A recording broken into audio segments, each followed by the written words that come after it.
نوال سهیل باچہ د وخت د رپورٹ نه ستاسو په درانه خدمت کې حاضر یم او د کټ ګاډو خلاف مجموعي چې کوم اپریشن سٹارټ دی کوم چې په ورکشاپونو کې جوړیږي د هغې خلاف چې دی اسسټنټ کمشنر شکیل احمد جان چې د ایکشن اخیستی دی او دلته کې د مقامي پولیس ایس ایچ او رحیم خان اکبر حسین خان په باري نفرۍ باندې دوی چې دی ورکشاپونه سیل کوي د دې شکایت موصول شوي او د خفیه ادارو خلکو چې د دې نشاندهي کړي او دغه رنګې په دې کې مختلف سوزکي چې دی هغه په ورقه کې واخیست او د ورکشاپونو کم مالکان چې ول د هغې خلاف چې دی کوټلي ګامونه پورته کړی شوي دي. کمشنر صاحب دا راته ووایي چې څه انفارمیشن دی د کټ ګاډو تاسو ته څه د هغه کمشنر آفس نه احکامات جاری شوي؟ بسم الله الرحمن الرحیم. د کټ ګاډو باندې خو د وخت د سره پابندي ده ولې چې دا هیومن باډي د لپاره نقصان دی ده نو هغې کې مخکې هم انسټرکشنز او قانون هم قوانین هم جوړ دي چې یاره په دې باندې پابندي ده. خو اوس کمشنر صاحب په سربراهي کې یو میټینګ شوی و هغې کې چې کوم د باقي ادارو سربراهان دي هغې کې ډي پی او صاحب هم و ډي آی جي صاحب هم و ډي سی صاحب هم و او هغې مینټس دا ایشو کړي وو چې کټ ګاډي چې هر ځای کې وي هغه به تاسو ضبط کوئ که چېرته ورکشاپ کې وي نو ورکشاپ به سیل کېږي او کټ ګاډي به تاسو په خپل کسټډي کې اخلو نو چې کوم باقي قانوني کاروایي ده اف آی آر ده انډر 287 سیکشن پی پی سی انډر چې کوم اف آی آر جوړیږي هغې مطابق به تاسو اف آی آر ورکوئ او د دې خلاف به کاروایي کېږي. دا راته هم ووایه چې د سب ډویژن په رپورټ بېشماره ورکشاپونه چې دي دا وخت اطلاع چې کوم ستاسو د پولیسو سورس دي هغوی درکړه په هغې ایکشن واخیستو د دې ګاډي چې دي دا به مالک ته حواله کېږي که د دې یو پراسې شته که نه دا به ضبط کېږي؟ دا ډیپینډ کوي لکه یا خو به قانون دا وایي چې کیس پراپرټي دی واپس شي مالک ته جرمانه دی ورباندې ولګي یا نامینل یا مطلب هیوی فاین دی شي او هغې نه پس په دا ګاډی دی بیا روډ ته نه روباسي که او دام کې دی شي چې یاره دا ګاډی ضبط شي به حق سرکار بیا فردر لکه دو سره د اپیل اختیار ده چې وکړي سیشن کورټ ته یا های کورټ ته هغه ورته واپس کوي یا نه ورته واپس کوي. خو طریقه کار دا ده چې مونږ په دې باندې اف آی آر وشي هغې نه پس په دې باندې قانوني کاروایي یا به ضبطي کېږي یا به دې ته د کیس پراپرټي واپس کېږي خو واپسي چې وهم شي نو دې بیا روډ ته نه شي راویستی ولې چې دا هیومن دپاره لکه انساني جان ته خطره رسوي. سر زموږ سره موجود دی مزید خبرې به کوو زموږ سره ایس ایچ او غالیګی رحیم خان موجود دی. رحیم خان صاحب دا راته ووایه چې ستاسو کوم سورس دلته ګرځي تعینات دي د هغوی په دغه باندې چې دی دا کارروایي کېږي دا تاسو دا ورکشاپ هم سیل کو نو څونه ورکشاپونه دا وخت ستاسو په ورقه کې دي د سیلینګ دپاره تاسو چې دی هغه ورکشاپونه به سیل کول؟ بسم الله الرحمن الرحیم. زموږ سره دې وخت کې چې کوم دی دوه ورکشاپونو متعلق اطلاع ده چې دې کې دا کار کېږي او د هغې نه موږ واقعي ګاډي راویستیم دي ګاډي پراپرټي چې کوم دی موږ سره ولاړ دي او هغې خلاف کاروایي کوو. څو صاحب دا راته ووایه چې د سب ډویژن په رپورټ کوم ایریا چې دا په دې کې څونه ورکشاپونه دي څونه اطلاعات تاسو ته دي چې دغه کار په نورو ځایونو کې کېږي یا چېرته په خفیه ګودامونو کې کېږي؟ نشته داسې خاص په ورکشاپونو کې کار نه کوي دا بل ځای کې جوړېږي دلته پکې بیا د رنګ روغن کار کوي د هغې لپاره چې کوم ځای دی کې کار کېږي او دغه کار باوجود موږ دا ګاډي ونیو شرم د دې نه مطلب د نور نقصان ونه شي. دا کوم ورکشاپ چې دا اوس سیل کړی شو دوی به د دوی خلاف په اف آی آر درج کېږي که نه د دوی سره څه قانوني کارروایي به کېږي په عمل کې به راولئ؟ بلکل د دوی خلاف په اف آی آر کوو او بیا چې مخکې ته کورټ څه حکم کوي د هغې باندې تعمیل کېږي. درنګ جهان منه دا وخت مونږ د بریکوټ مقامي ورکشاپ په شنګردار کې موجود یو او د کټ ګاډو خلاف چې کوم جاین انویسټیګیشن ټیم راغ شوی دی چې ډي پی او سوات د هغې سربراہ دی او دغه رنګې او د نورو ادارو اهلکار په هغې کې په جاین انویسټیګیشن ټیم کې چې دي نو دغه رنګې اسسټنټ کمشنر بریکوټ شکیل احمد جان هم په دې باندې ایکشن اخیستی دی. مزید زو نور ورکشاپونه چې دي د هغې هم به سیل کېږي اب هم تاسو ته ښیو د هغه وخته پورې زموږ په سکرین اوسئ.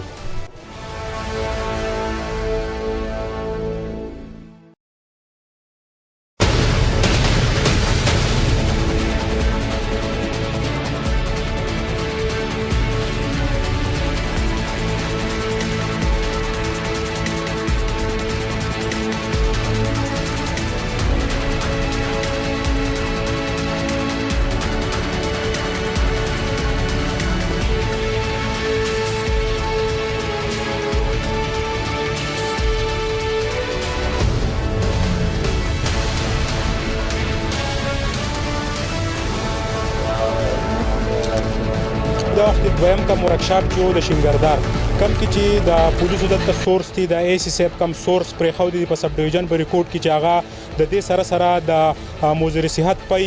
یا میډیسن چې کوم استعمالیږي یا دلته کې چې کوم ملاوټ کیږي نو ایسی صاحب ولاړ دی او دا وخت موږ بدن دا پوښتنه کوي ایسی صاحب اکثر د خلکو دا خیال چې ایسی په ریکورډ چې کوم دی په کمره کې دننه ناسي خو تاسو چې کوم سورس دی په دې حواله لکه موږ ته وایي چې عوامو ته پته ولګي چې یاره څوک 2 نمبري کوي هغه تاسو د شکنجې نه نشي بچ کېدی. بسم الله الرحمن الرحیم. مونږ لکه خلک کوم مونږ ته شکایت راوړي مونږ زمونږ خپل آفیس کسان دي پولیس هم دا هغه مونږ ته انفارمیشن راکړي هغه مطابق مونږ کاروایی کوو. دا چا سوچ وي نو غلطه خبر ده چې یاره ایسی په کمره کې دننه ناسي مونږ هر ټیم ګرځو د دې نه څو ورځې اول مونږ په یو ته لیبارټري راغوښتې وه ټول د ریکورډ پی مو چیک کړلې سوات ته چې کوم پنجاب نه هم پی راځي هغه مو چیک کړلې هغه لیبارټري کلیر دغه کړلې کلیر یې کړلې. نو مطلب دا ده چې مونږ د خلکو چې کوم ګریونسز دي یا خلکو کوم تکالیف دي هغه اډرس کولو لپاره هر ټیم لګیا یو. سو صاحب دا د څونه وخته پورې دا دکان سیل کړی شو که د عدالت د آرډر نه بعد به دا کولاوي؟ عدالت ته حکم پر ډیپینډ چې هغوی څه کله حکم وکړو چې به دا کولاو شي دا به کولاویږي. ټیک. او د دې مالک چې دی کوم د ورکشاپ هغه دا وخت کم ځای اعظم سره قبضه کړی په تاڼه کې حوالات جی. دا تاسو ګورئ د شنګردار په مقام دویم ورکشاپ چې دی د چوکي بریکوټ انچارج اکبر حسین خانم موجود دی د پولیسو باری نفری او اسسټنټ کمشنر په خپله دا وخت موجود دی. دا دکان چې دی دا سیل کړی شو. کټ ګاډي چې دی د هغې مرمت په ملکن ډویژن کې په مکمله توګه بند دی او جاینټ انویسټیګیشن ټیم چې کوم دی په دې کې سخت احکامات جاری کړي دي. مزید زه تاسو ته نور رپورټ خپل ځان سره راځم.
جی په سب ډیویژن بریکوټ کې د کټ گاړو خلاف په ورکشاپونو کې په مرمت باندې مکمل بندیزونه لګیدلې دي. دا وخت د اسسټنټ کمشنر او د مقامی پولیسو په کاروای باندې بشماره گاډي چې دی په ورقه کې اغستې شوې دي او دغه ورکشاپونه په مکمله توګه سیل کړی شول او د هغې مالکان چې دي هغه په حوالات کې بند کړی شول او د هغوی خلاف قانوني کارروایي سټارټ شوې ده.